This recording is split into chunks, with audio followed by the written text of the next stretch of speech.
On the menu today, we're making some basic and not so basic sushi. We're going to start off with the rice. So pour your rice into a large bowl, then cover it with water, then get your hand in there and just agitate the rice around to rinse off all the excess starch. You'll see how cloudy the water goes. So drain all of that water out and put fresh in, and keep repeating this until the water is clear like this. Now drain all that water out, and then we're going to add it to a pan as much as you need. It's a 1-to-1 ratio of rice to water here, and then we want to bring this to a boil. Put the lid on, high temperature. In the meantime, we're going to make our seasoning liquid, so put your pan on a low heat, add in your vinegar, your salt and your sugar, and just warm up until all of the sugar and salt dissolve. Then you can take this off the heat and leave it to cool down. By now your rice should be boiling, so you're just going to take the lid off, give it one stir, and turn your heat down to its lowest setting. Now we'll give this 15 minutes on the simmer. After your 15 minutes, just take it off and give it another 10 minutes, leaving that lid on.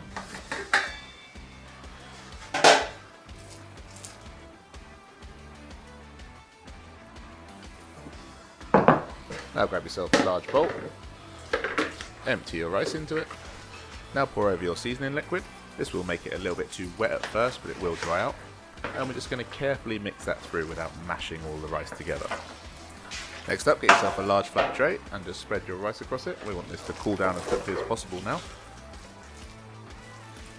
Let this cool down on the side for a couple of minutes, and when it stops being steaming hot, you can put it in your fridge. Next up, we've got a little bit of vegetable prep, so I'm just going to take these vegetables and slice them thinly like this. So to prep the fish, I'm just going to take some thin slices of tuna, some medium strips and some larger strips, and any trim I'll dice up to make a spicy tuna roll. And we'll just repeat all the same with the salmon. And here's what we should have so far. Next up, we need to make the spicy tuna roll filling, so I'm just going to use this sriracha mayo and the offcuts of tuna that I had, and just mix them together, but you can use whatever you like. Now we're going to prep the prawns for the nigiri. So to do this, we're just going to twist off the head. And now place a skewer just underneath the shell on the underside of the prawn, all the way through, so it stays straight when it cooks.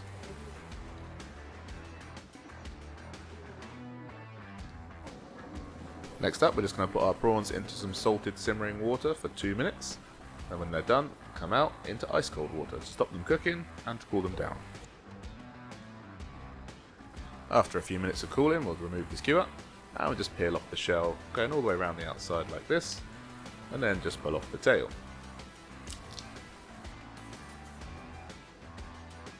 Now lay the prawn on its back and make a cut almost all the way through. Open it up, and then you can clean out any of the intestinal tract that's still there. This one's particularly clean. Now just repeat this with your remaining prawns and put them to one side for now.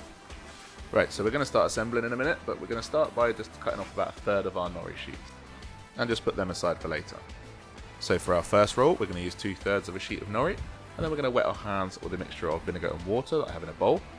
This is going to stop the rice from sticking to our hands, so we'll spread a thin layer of rice out on our nori sheet, leaving a little gap at the top there.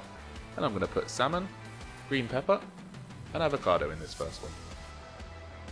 Now to roll this, we're just going to hold on to all the ingredients, tuck them in whilst lifting the sushi mat up and over the top. I'm going to press down just to stick the seaweed to it, and then complete the roll. Now place the sushi mat over the top and just give it a bit of pressure. I'm going to make this one square, so I'm doing pressure on the sides and on the top. And you can see I've just wrapped my mat in cling film here. This just stops the rice from sticking. And we're going to do the same type of roll with tuna here. For this next roll, I'm going to put the rice down first and put the seaweed on top, because the rice will be on the outside. You could also put the rice on top of the seaweed and then just flip it over, but I prefer to do it this way. Now add your filling on top of your seaweed. I'm using that spicy tuna here, and the technique's exactly the same as before. You can also add a little bit of wasabi inside each of these rolls if you want to, but I won't on this one as it's already spicy. And for this type of roll, you can add something to the outside. I'm going to use black sesame seeds here. You could use chopped herbs, you could use some of your caviar, anything you like.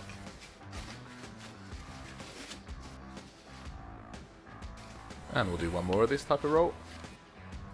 And now we're going to make a little bit more of an advanced sushi roll. So we're going to stick 2 sheets together with a bit of water like this. And we'll cover the whole thing with a thin layer of rice just as before, leaving that gap at the top. I like a little bit of wasabi on this one. And we're going to roll this up just like the first sushi roll we did, but with no filling.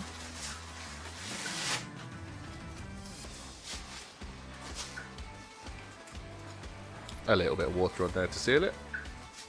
Sushi mat over the top and just press firmly, but this time I want to keep it round. Now wet your knife lightly and cut all the way down the length of the sushi roll. Flip and cut side down and cut down the length again so you've got quarters. Put the first two pieces down so that the rounded edge is towards each other. Fill with a larger strip of tuna, salmon, avocado, egg, whatever you want. And place the last two pieces on top, again round side in. Now get yourself another big strip of nori, and we're just going to fold this over rather than roll it to keep that square shape.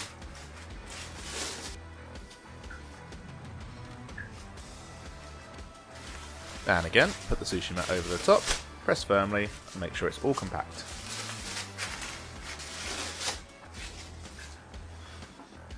So here's what we've got so far. These can live in the fridge for now whilst we make some nigiri.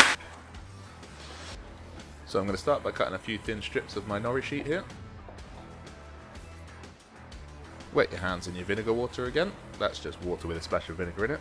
And we're going to squash the ball into a shape like this. You can do this however you like. I find it easy just rolling it in my hand and squeezing.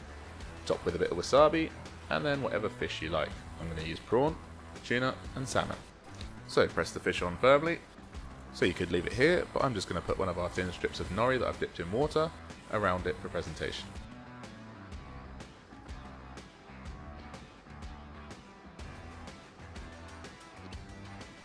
And the two without nori on them, I'm just going to put on some of this lumpfish roe. You could also top these with cooked mushrooms or egg or other vegetables, and that's nigiri done, easy as that. Okay, last thing to do now is just to cut all our sushi, so we're going to wet our knife again, and I like to get 8 pieces out of mine when I'm making sushi. I'll also trim up the ends and eat them myself. When I do the more advanced sushi video, I will show you how to just neaten up those edges so you can use them too. Anyway, so here's my tuna roll, my salmon roll, here's one with crab, or imitation crab, spicy tuna roll, and lastly what's known as our stained glass roll, or a 4C's roll. You can change the colour of each layer of rice in this, but today we're keeping it simple. Anyway, all that's left to do is put all this on a platter. I'll see you next week.